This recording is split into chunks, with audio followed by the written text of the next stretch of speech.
शिवराम गांव बदौली से हैं ये। इनका भी इन्हीं अदालतों में जो है तकसीम का मामला था जो कि पूरा हुआ है। विनोद हमारी अगली योजना के लाभार्थी हैं। कौशल्या देवी, जैसे कि आप जानते हैं कि अभी हाल ही में प्रदेश में काफी बारिश हुई और प्रदेश को प्राकृतिक आपदा का सामना करना पड़ा। कई लोगों के मकान जो हैं वो पूरी तरह से नष्ट हो गए और कईयों के आंशिक रूप से नष्ट हुए हैं। प्रदेश सरकार द्वारा इन प्रभावितों के पुनर्वास के लिए धनराशि, जो राहत राशि मिलती थी, उसको बढ़ाने का निर्णय लिया गया। ऐसी ही हमारी लाभार्थी हैं कौशल्या देवी, वाइफ ऑफ राम स्वरूप, गांव लोअर बसाल की, जिन्हें की मकान बनाने के लिए धनराशि मिली है। बोलो मुंह के बाद। भारी बारिश के दौरान हमारा मकान क्षतिग्रस्त हो गया था। हमने कांग्रेस सरकार से रिलीफ के लिए अप्लाई किया था और सरकार ने हमें रिलीफ के तौर पर 1 लाख रुपए की राशि प्रदान की। मैं सरकार की बहुत धन्यवाद करती हूँ कि उन्होंने हमारे गरीब बच्चों को बहुत सहायता की। Thank you.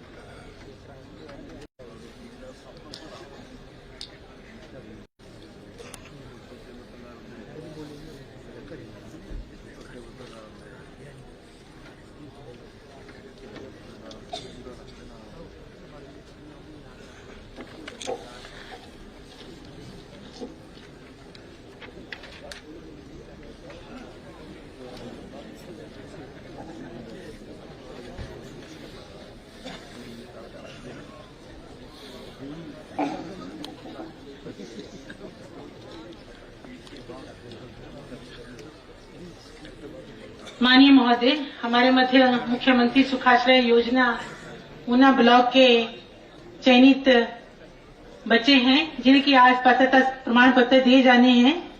मेरा निवेदन रहेगा कि इन बच्चों को पात्रता प्रमाण पत्र वितरित करें।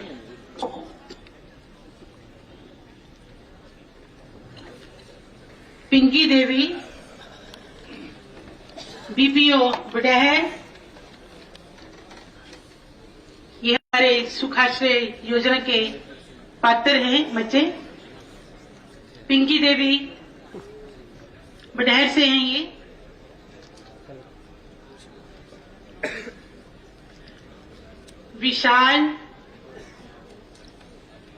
विशाल ये भी बडैहर से हैं।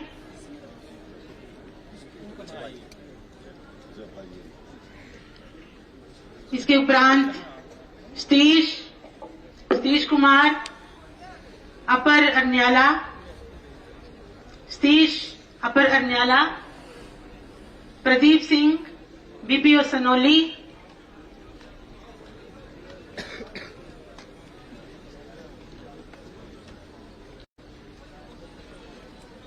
प्रदीप के उपरांत हैं अमन शर्मा, नंगल सलांगड़ी से हैं ये। अमन शर्मा के उपरांत यशु शर्मा, ये भी नंगल सलांगड़ी से हैं। आकाश शर्मा, गांव धमांद्री।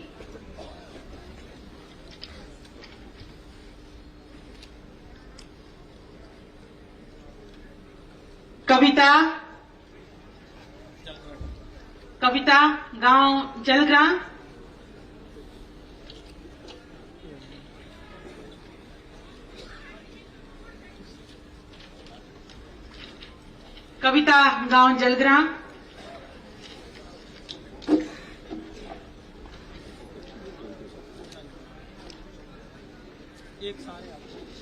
सारे आ जाओ ऊपर। उनकी कच्ची फोटो आपके साथ बुला देते हैं। ऊपर आ जाओ बेटा। ऊपर ही आ जाओ, बीच में खड़े हैं हम, इधर हो जाएंगे आप उप मुख्यमंत्री जी के साथ। पीछे जाओ थोड़ा सा।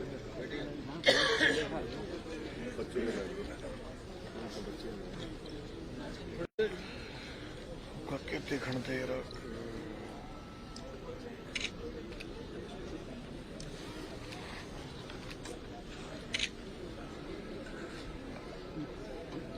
बेटी है अनमोल, बेटी है अनमोल योजना के तहत भी पात्र बच्चियों को जो है वो एफडी दी जानी है। त्रिशा, त्रिशा,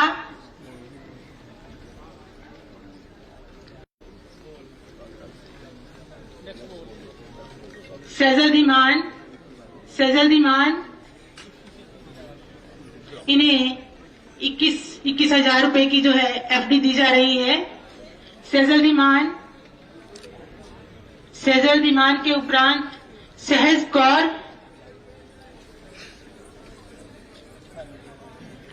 सहज कौर,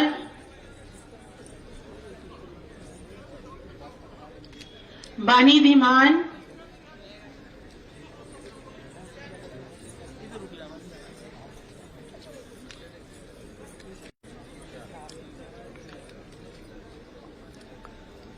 प्रियांशी,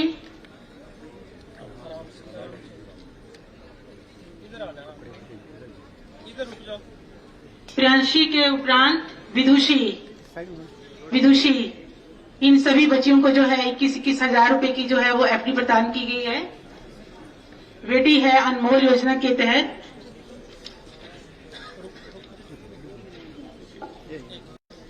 नाम बताओ।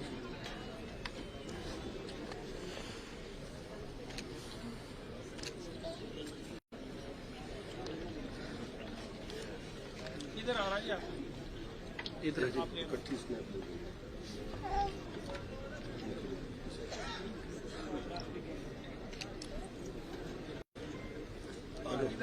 आजो आप साथ में। आजो चले नीचे कर देना लाइन कुछ अभी आप।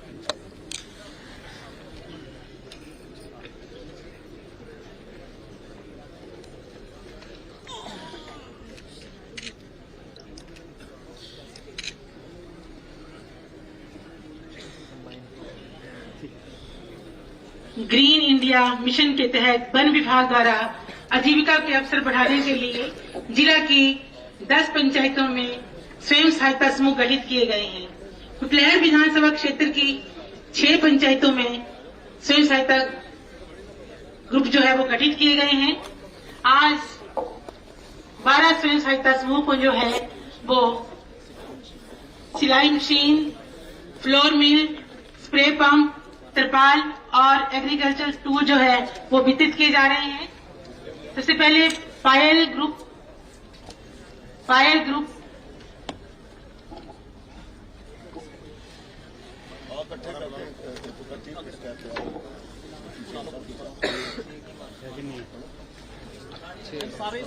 सारे इकट्ठे बुला लो। Shiv group, Lakshmibai group,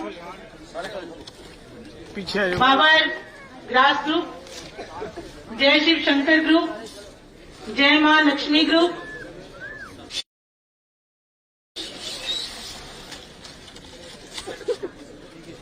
Payal group, Shiv group, Payal group JFMC, Shiv group JFMC खास, Lakshmibai group JFMC Ludher, Babar grass group JFMC Ludher, Jai Shiv Shankar group JFMC Buhana, Jai Maa Lakshmi group JFMC Buhana, self help group 1 JFMC Nari Devi Singh, self help group 2 JFMC Nari Devi Singh, उन्नति group JFMC Brahmor, Prakriti group JFMC Brahmor, Sadashiv group JFMC Lucknow, Baba Balaknath group JFMC Lucknow. तो ये है हमारे 12 self help group जिन्हें की green India mission के तहत जो है वो पुरस्कृत किया जा रहा है आजीविका के अवसर बढ़ाने के लिए।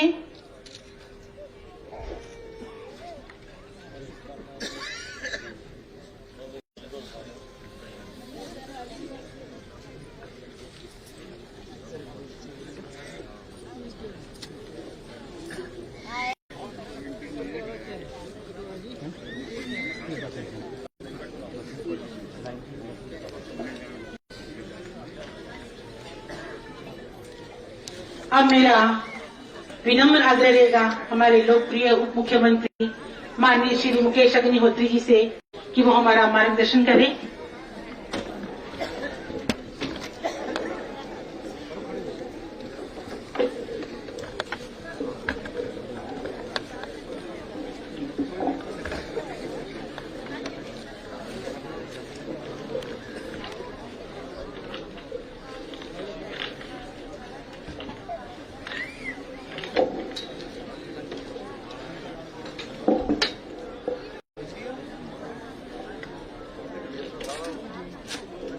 कुटलैहड़ क्षेत्र के हमारे लोकप्रिय एवं जुझारू विधायक श्री देवेंद्र भुट्टो जी,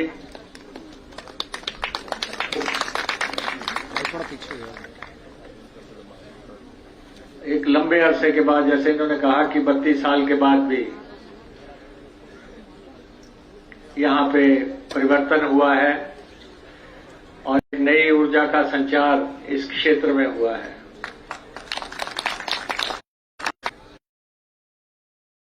बधाई भी देता हूं, शुभकामनाएं भी देता हूं। मुझे पार्टी द्वारा 2 दफा कहा गया कि आप कुटलैहड़ से चुनाव लड़ेंगे और मैंने कहा कि कुटलैहड़ की जनता अपने बीच से ही उस सूरमा को पैदा करेगा जो यहां पे जो है युद्ध जीतेगा। और वो समय आया और भुट्टो जी ने जंग लड़ी आप सबके सहयोग से और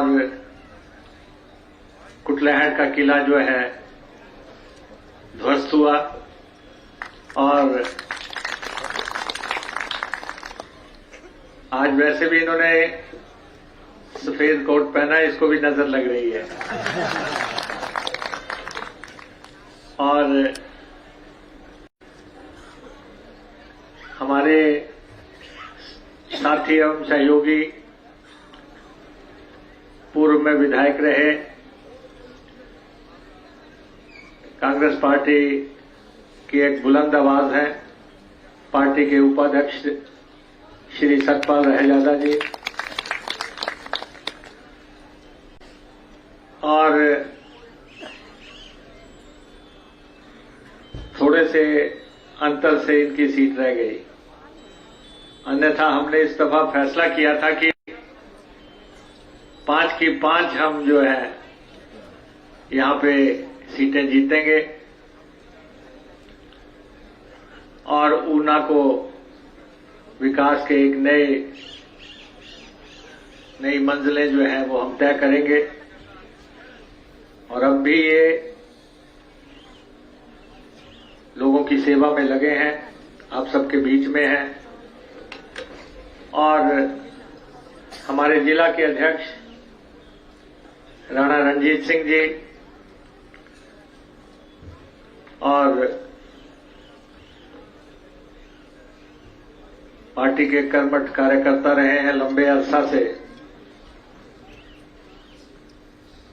और हमारे साथी सहयोगी अशोक ठाकुर जी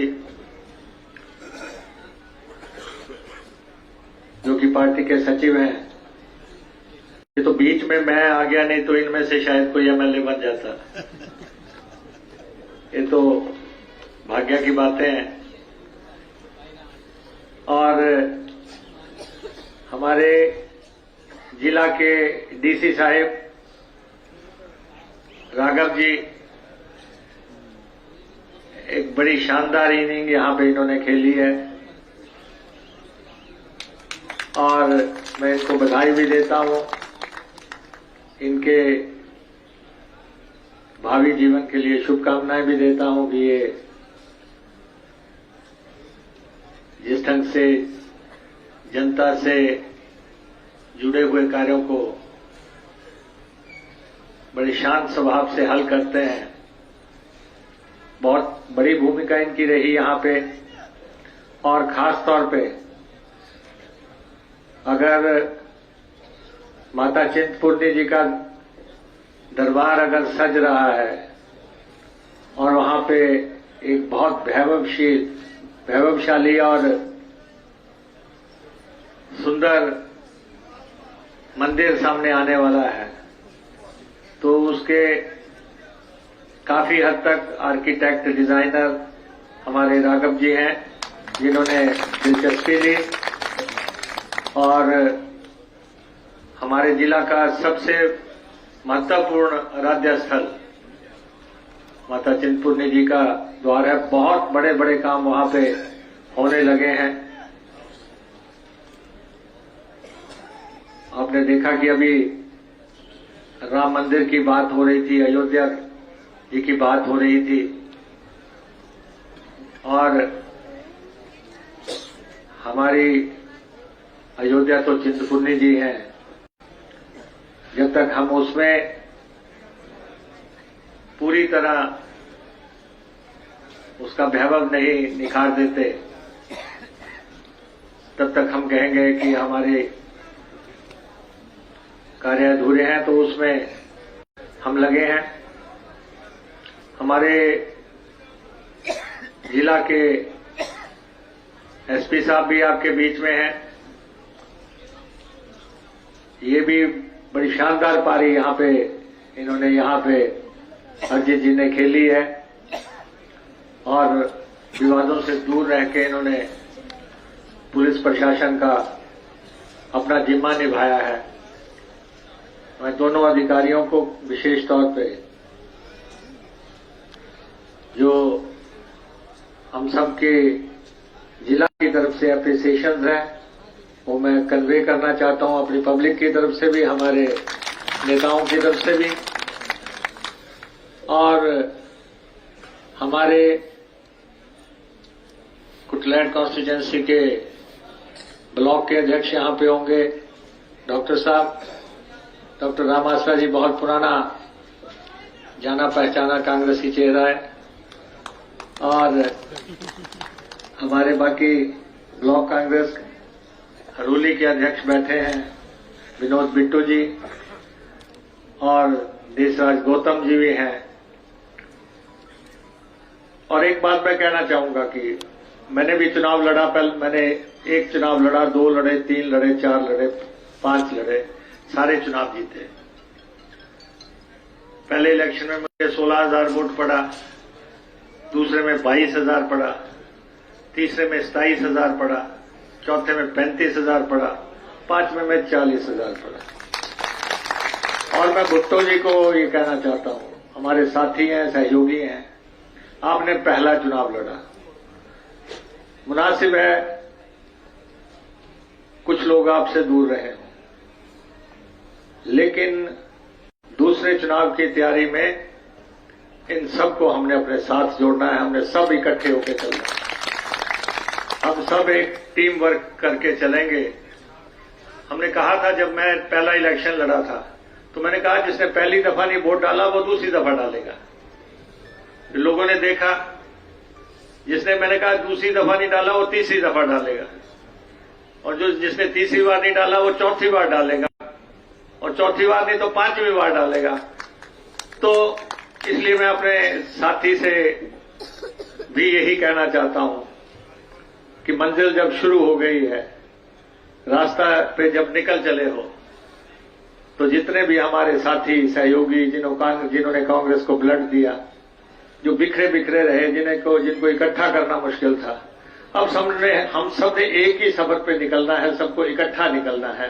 हमारे डोगरा जी बैठे हैं, ये भी हमारे पार्टी के प्रवक्ता हैं, शिव हरिपाल जी सामने हैं, वकील साहब इनके पिताजी यहां से एमएलए रह चुके हैं, और उर्मिला जी उसी फैमिली से हैं। तो हम सबको इस कॉन्स्टिट्यूंसी के लिए काम करना है, और इस दफा आपको मालूम है कि सरकार जो है इसी तरफ से बनी है। बहुत बड़ी भूमिका ऊना ने निभाई है। 4 एमएलए ऊना ने दिए, 4 एमएलए हमीरपुर ने दिए, और सरकार बनी है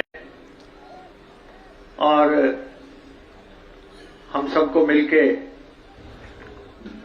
आगे बढ़ना है। और जहां तक कुटलैड कॉन्स्टिट्यूंसी का सवाल है या जिला ऊना का सवाल है, मैं आपको विश्वास देना चाहता हूं कि पानी की समस्या हम यहां सदा सदा के लिए समाप्त कर देंगे। जितने बड़े पैमाने पे पानी का काम चल रहा है, हमारे अफसर यहां पे हैं, अफसर हमारे एससी साहिबान, एक्सीएन साहिबान, एसडीओ, जेई, सबको मैं यही कहना चाहता हूं कि हमारा एक ही मकसद है, जनता की सेवा करना। यहां पे हमने स्पष्ट कहा है, ना कांग्रेस, बीजेपी, कांग्रेस, बसपा, आप, बाप, कोई भी हो, उसकी चिंता मत करो, लेकिन आप काम करो। आप काम करो, सबका काम हमें मिलके करना है, एकजुट होके करना है। और ताकि इस जिले को जो है, इस जिले ने बहुत दिक्कतें झेली हैं, पानी की दिक्कतें लोगों ने बहुत झेली हैं। आपकी कॉन्स्टिट्यूंसी में भी हर बार इलेक्शन में पानी का जो है मसला बनता है। मेरी कॉन्स्टिट्यूंसी में तो लोग अपनी बच्चियां शादी नहीं करते थे, कहते थे पानी भर्ती मर जाएगी। वो समय भी देखा हमने, और आज भी आप देखो, बिल्कुल स्थितियां बदल गई हैं। इस जिले में लोग जब साइकिल पे चलते थे तो पंचर की दुकान नहीं मिलती थी कि कहां जाके पंचर लगाएंगे। अपने कंधे पे साइकिल उठा के चलते थे, जाके 10 किलोमीटर पे फिर उसको पंचर लगा के आगे निकलते थे। आज कुछ ही दशकों में पूरा बदलाव हो गया है। हमारी बहनें यहां पे बैठी हैं, माताएं बैठी हैं, 2 दशक पुरानी, 3 दशक पुरानी याद करो, आप सब अंगूठा लगाते थे। अंगूठा लगाती थी लेडीज। कोई अफसर आते थे, साथ में नीला सा पैड लेके आते थे, आपका अंगूठा पकड़ के जो है लगवा देते थे किसी भी कागज पे। और आप आज बदलाव देखें कि जिनकी मां अंगूठा लगाती थी, उनकी बेटी जज बन के निकल रही है, उनकी बेटी डॉक्टर बन के निकल रही है, उनकी बेटा इंजीनियर बन के निकल रहा है। ये एक बदलाव है। मैंने अपनी मां से पूछा था, मैंने कहा कि आप क्यों नहीं पढ़े? उन्होंने कहा कि एमएलए की बहन थी वो। मैंने कहा आप तो साधन संपन्न लोग थे, आपका भाई जो है 3 दफा का एमएलए था, आप क्यों नहीं पढ़े? तो उन्होंने कहा कि स्कूल ही नहीं थे। और मैंने अपने पिताजी से पूछा, आप पाकिस्तान में जाके क्यों पढ़े? उन्होंने कहा लाहौर ही था यहां पे जाके शिक्षा ली जाती थी, तो वो एजुकेशन लेने लाहौर गए। कितनी दूर जाके एजुकेशन लेनी पड़ती थी। बिल्कुल बदलाव आ गया है। आज आपके चप्पे चप्पे पे स्कूल है, जहां नहीं होगा वहां पे भुट्टो साहब खोल देंगे। और हेल्थ की फैसिलिटीज नहीं थी। अभी मेरे को सीएमओ साहब बता रहे थे कि जिले में सिर्फ 2-3 डॉक्टरों की शॉर्टेज रह गई है, बाकी सब पोस्टें भरी गई हैं। और खासतौर पे ब्लॉक हेडक्वार्टर पे स्पेशलिस्ट डॉक्टर मुहैया करवाना, वो हमने शुरू किया है। कोशिश रहेगी हमारी इस दफा कि सीधे ही आपको कहें कि पीजीआई चले जाओ, आप एम्स चले जाओ, आप फलां जगह चले जाओ, किसी भी ढंग से हम आपको जो है आपके घर दरवाजे पे डॉक्टर मुहैया करवा सके, हम कोशिश कर रहे हैं। और जो हमारे प्रयास है, धीरे धीरे आपको इसका पता लगना शुरू हो जाएगा हो क्या रहा है। अभी आपके सामने हमने बच्चों को, ये बच्चे सामने बैठे हैं, बता रहा था कि मैं बकरियां चराता था। मां बाप नहीं रहे, माता पिता दोनों नहीं रहे, और इसलिए मजबूरी कि बकरियां चरानी पड़ेंगी। हमने कहा जिसका कोई नहीं उसकी हिमाचल प्रदेश सरकार। हमने सबसे पहले चयन शुरू किया इस प्रदेश में कि जिसके मां बाप नहीं है, परिस्थितियां ऐसी पैदा हो गई और वो बच्चे कोई अपने रिश्तेदार के पास जा रहे हैं, कोई रख रहा है, कोई बर्तन साफ करवा रहा है, कोई जानवर चरा रहा है। हमने कहा कि ऐसे बच्चे जिनके मां बाप नहीं है उन सबको जो है 4,000 रुपया महीना पहले तो सम्मान भत्ता मिले, उसको सम्मान से जीने का अधिकार मिले। हमारे जिले में 238 बच्चे हमने चयनित किए जिनके मां बाप नहीं थे और उन सबको हमने 4,000 रुपया महीना लगाया। मेरी बेटी मेरे से मांग लेती है, पापा पैसे दो। आपकी बेटी और आपका बेटा आपसे पैसा मांग लेता है, ये किससे मांगे?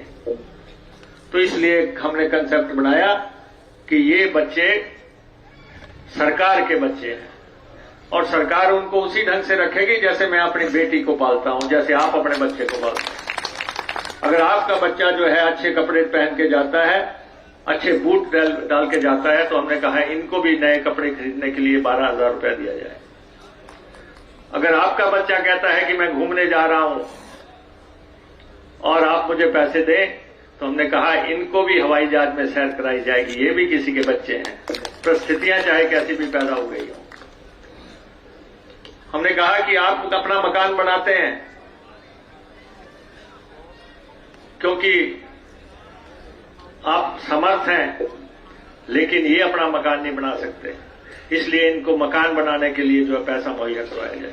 इनको डॉक्टर बनने के लिए पैसा दिया जाए, इनको इंजीनियर बनने के लिए पैसा दिया जाए, इनको पूरी फीस दी जाए जितना इनकी जरूरत है।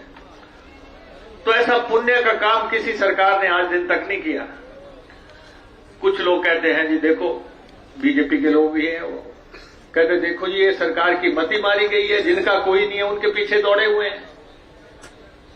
हम वोट की राजनीति से काम नहीं करते, हम समाज में परिवर्तन और क्रांति लाने के लिए काम कर रहे हैं।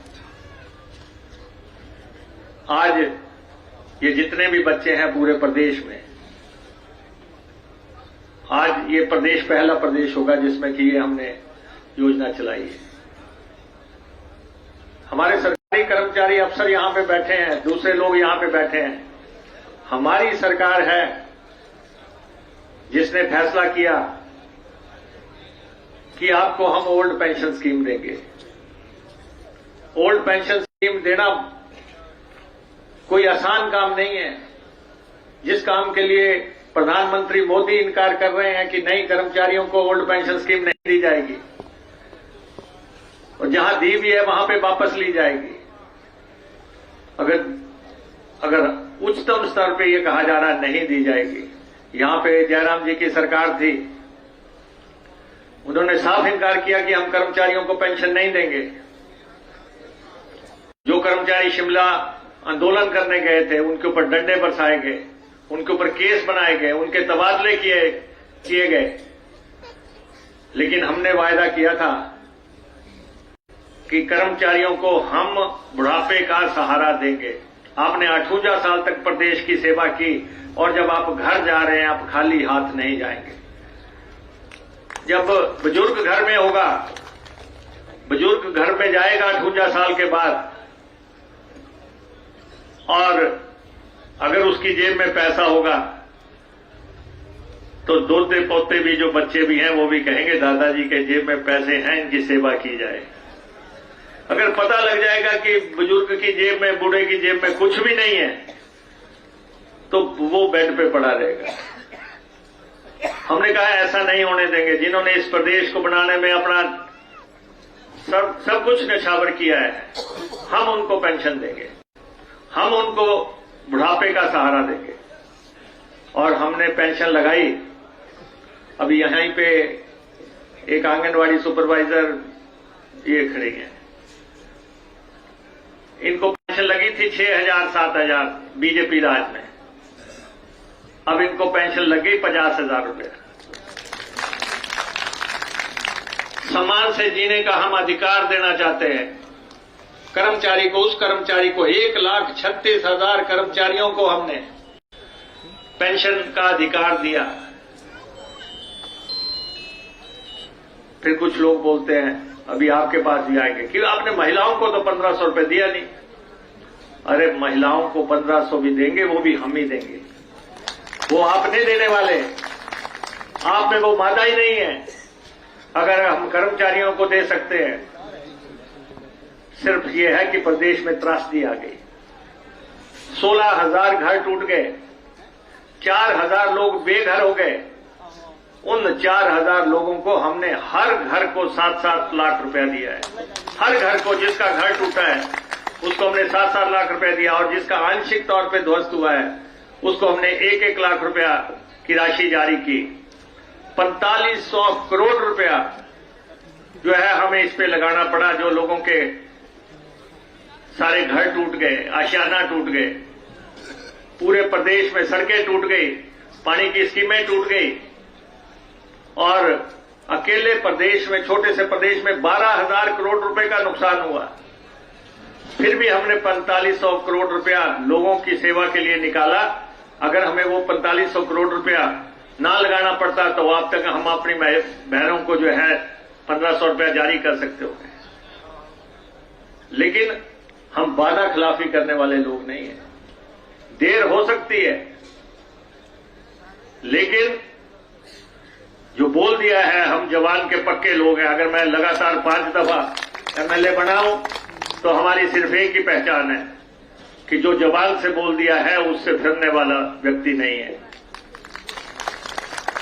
और हम आपसे भी कहेंगे, हमने यहां पे आपको तराश के देवेंद्र भुट्टो जी दिए हैं, इनका साथ दो, खुल के दो, खुले मन से दो। हम ट्रांसफरों में विश्वास नहीं करते। जो जहां बैठा है वहां बैठा रहे, ना हमारी कोई दिलचस्पी है, ना ही हम ट्रांसफरों के दलाल खड़े करना चाहते हैं, और ना ही आपको ऐसे किसी व्यक्ति के हाथ में फंसना है।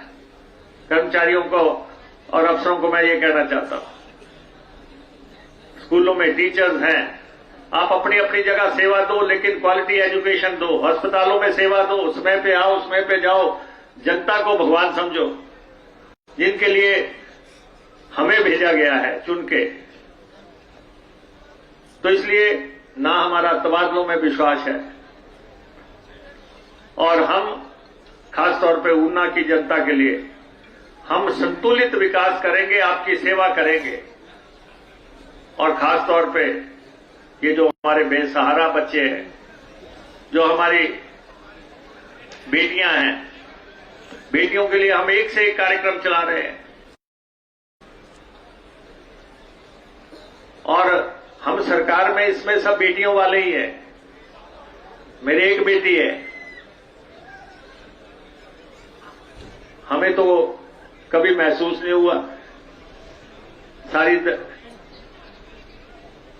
मेरी बाप बनी हुई है, मेरे को गाइड करती है कि थोड़ी थोड़ी देर के बाद मेरा मूल्यांकन करती रहती है कि आपने फलां अफसर से कैसे डील किया, आपने उस कर्मचारी से ठीक डील नहीं किया, आप जो है इससे बेहतर कर सकते थे, आप ऐसा कर सकते थे। मुख्यमंत्री के 2 बेटियां हैं, वो भी बेटियों वाले ही है। हमारे धर्मानी जी है,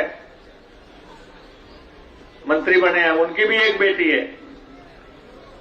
तो हमें अपने प्रदेश में बेटियों को किस ढंग से आगे बढ़ाना है, उसके लिए हम प्रयास कर रहे हैं। और यहां आप देख रहे थे, हमने बेटियों वालों को पैसा दिया, सम्मान किया। जैसे ही सरकार के कोष में सुधार होगा, इन राशियों को हम बढ़ाएंगे, लगातार बढ़ाएंगे। और हम विकास की राजनीति, कल्याण की राजनीति, गरीब की सेवा की राजनीति, उस एजेंडे पे हम चलना चाहते हैं। आज आपके सामने हमने जलेड़ा की वाटर सप्लाई अलग कर दी, उस गांव की अपनी पानी का स्कीम हो गई, रेंसरी की अलग कर दी, दोनों स्कीमें बनके तैयार हो गई। आपका ऑफिस जो है, उपमंडल का दफ्तर यहां बनके तैयार हो गया। भुट्टो जी मुझे कह रहे थे कि आप आए हैं यहां पे, यहां पे आप रेस्ट हाउस बना दो। मैंने कहा कि जिस कॉन्स्टिट्यूएंसी में हम चले गए उसमें विकास का रास्ता तो खुल ही जाएगा।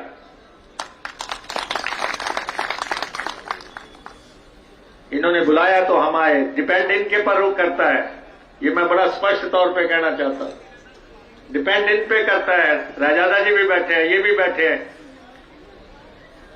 कि आपको कितना काम करवाना है। हमारी तरफ से पैसे की कोई कमी नहीं है। खासतौर पे पेयजल, सिंचाई, सीवरेज, ड्रेनेज, फ्लड प्रोटेक्शन, कोई पैसे की कमी नहीं है। हम आपके काम जो है प्राथमिकता के आधार पे करेंगे और इस कॉन्स्टिट्यूएंसी को, इस जिले को खासतौर बार बार मौका नहीं आता। अभी मैं आपके बच्चों की भर्ती कर रहा हूं, 10,000 भर्तियां सिर्फ एक डिपार्टमेंट में, सिंचाई जल शक्ति विभाग में होने जा रही है। आपने देखना और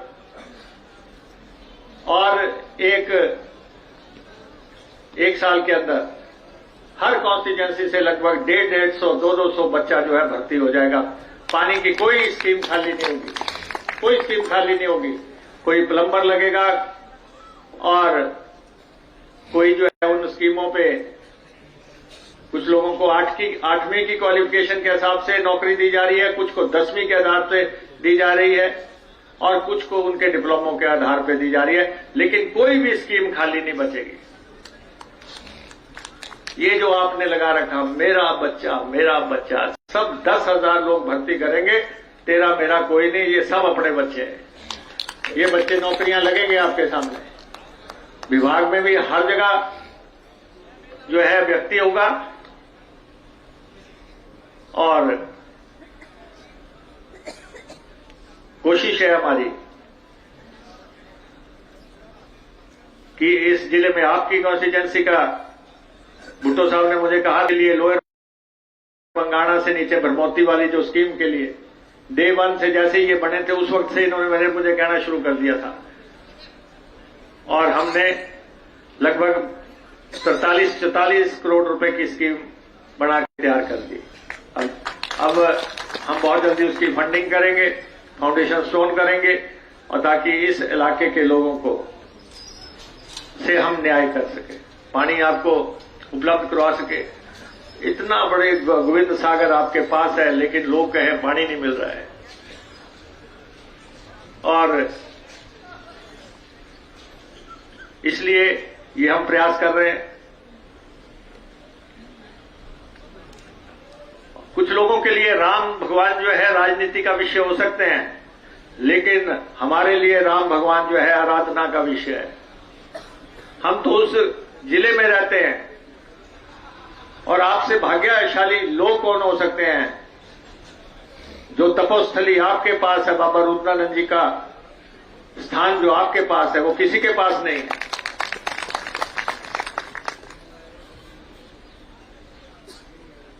बाबा बाल जी का आश्रम आपके पास है। ये लोग हमारी तारे ईश्वर से जोड़ते हैं। जगह जगह जो है आपके यहां पे मंदिर हैं और हम कोशिश कर रहे हैं कि आपके आस्था के स्थानों को ठीक किया जाए। चिंतपूर्णी, ज्वाला जी, नैना देवी, चिंतपूर्णी में हम रोपवे लगा रहे हैं। कुछ लोग विरोध कर रहे हैं, वो अपना देख रहे हैं, वो ना तो ईश्वर का देख रहे हैं ना ही वो लोगों का देख रहे हैं। लेकिन हम चिंतपूर्णी जी में भी रोपवे लगाएंगे, हम बाबा बालकनाथ जी में भी रोपवे लगाएंगे, हम बिजली महादेव में भी रोपवे लगाएंगे और हम शिमला में सबसे बड़ा रोपवे 1650 करोड़ रुपए की लागत से रोपवे लगाएंगे ताकि वहां के लोगों को चलने का रास्ता प्रशस्त हो सके। कोशिश है हमारी। आप बसेस का देखते हैं, 250 रूटों पे हम बसें लगाने जा रहे हैं जो आपके आराध्य स्थलों को चलेंगी। अकेले हरिद्वार को 50 बसें चलेंगी। हर जगह से लोग जाते हैं, बड़ी दिक्कतें होती हैं। रोज लोगों को जाना होता, पूरे प्रदेश से दर्शन सेवा के तहत हरिद्वार को बसें चलेंगी, वृंदावन को बसें चलेंगी, अयोध्या जी को बसें, 6 बसें का हमने रूट ले लिया, 6 बसें अयोध्या जी को चलेंगी, चिंतपूर्णी जी को चलेंगी, उधर अमृतसर को चलेंगी। जो लोग ब्यास को मानते हैं तो ब्यास को बसें चलेंगी। हम हर व्यक्ति के आराध्य स्थल जो भी है हर और 250 बसें हम दर्शन सेवा के तहत चलाने जा रहे हैं। और अगले 4 साल में हम 2000 बसें खरीदने जा रहे हैं। इस साल हम 327 बसें खरीदने जा रहे हैं और इलेक्ट्रिक बसें खरीदने जा रहे हैं। अभी 350 कंडक्टर भर्ती कर रहे हैं और 350 ड्राइवर भर्ती कर रहे हैं। और लोग कहते हैं मेरा लड़का ड्राइवर रख दे। अरे भाई, 52 आदमियों की जान जिसके हाथ में देनी है वो तो पूरा तपा हुआ व्यक्ति चाहिए, सिफारिश नहीं चलेगी। आखिर हम लोगों की जान से खिलवाड़ नहीं कर सकते। उसने बस लेके चलना है, 52 सीटर बस है, 40 सीटर बस है। और आपके लिए हो सकता है कि ममता के मारे आप कहे मेरे बच्चे को लगा दे, लेकिन हमें उन लोगों की जान का भी ख्याल रखना है जो चलेगा, दिल्ली से ले चलेगा, पहाड़ी दूर दराज दुर्गम इलाकों में चलेगा। इसलिए 3 ड्राइवर भी भर्ती कर रहे हैं, कंडक्टर भी भर्ती कर रहे हैं। वो किसी का भी बच्चा हो सकता है और वो हम प्रयास कर रहे हैं। और नशे के खिलाफ हमने कैंपेन चलाई है। नशे वाले को बख्शेंगे नहीं। चिट्टा लेके जो भी आएगा पकड़ में आ जाए, छोड़ेंगे नहीं, छोड़ेंगे नहीं। आपसे भी यही हमारा आह्वान है कि चिट्टे वाले को कोई शेल्टर नहीं मिलना चाहिए। कोई प्रधान फोन नहीं करेगा, कोई बीडीसी वाला नहीं करेगा, कोई जिला परिषद नहीं करेगा, कोई एमएलए नहीं करेगा, कोई मंत्री नहीं करेगा। जो हमारी पीढ़ियों को खराब करना चाहते हैं उनकी जगह सलाखों के पीछे है। कोई एमएलए नहीं करेगा, कोई मंत्री नहीं करेगा। और इस साल हमने 15 किलो चिट्टा पकड़ा है। 15 किलो चिट्टा पकड़ा। आप सोच सकते हैं कितने लोगों की जानें उसने बर्बाद करनी थी। 1600 एफआईआर हो गई हैं और 2200 आदमी इस इलाकों के पीछे चला गया है। लेकिन कैंपेन हमारी जारी है। आपको भी लगे आपके गांव में, आपके इलाके में कोई भी चिट्टे का